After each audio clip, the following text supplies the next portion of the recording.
Julie Dungueloff, vous êtes sur place, vous avez pu vous entretenir avec l'un des membres de sa famille.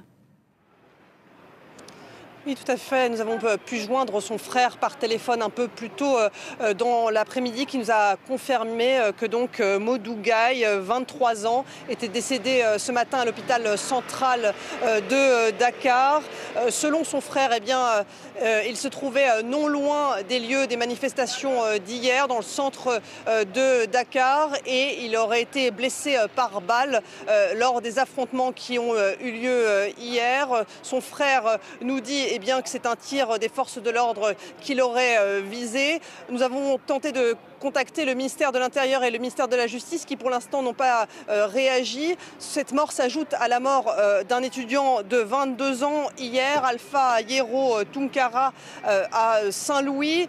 Sur cette mort, le ministère de l'Intérieur a indiqué ouvrir une enquête. Ces deux morts ont eu lieu lors des premières grandes manifestations depuis l'annonce il y a une semaine du report de l'élection présidentielle au 15 décembre prochain et ont fait évidemment beaucoup réagir ici dans la société civile et l'opposition. Et de son côté, le président sénégalais Macky Sall continue de défendre sa décision de repousser l'élection présidentielle au 15 décembre prochain.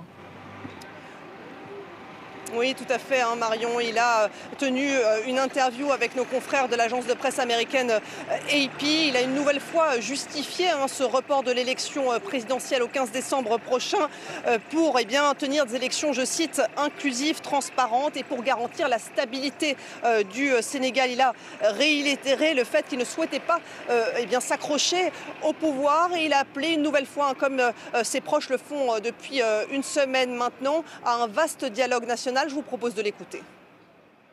Si les politiques ne sont pas capables de s'entendre sur l'essentiel, d'autres forces organisées le feront à leur place.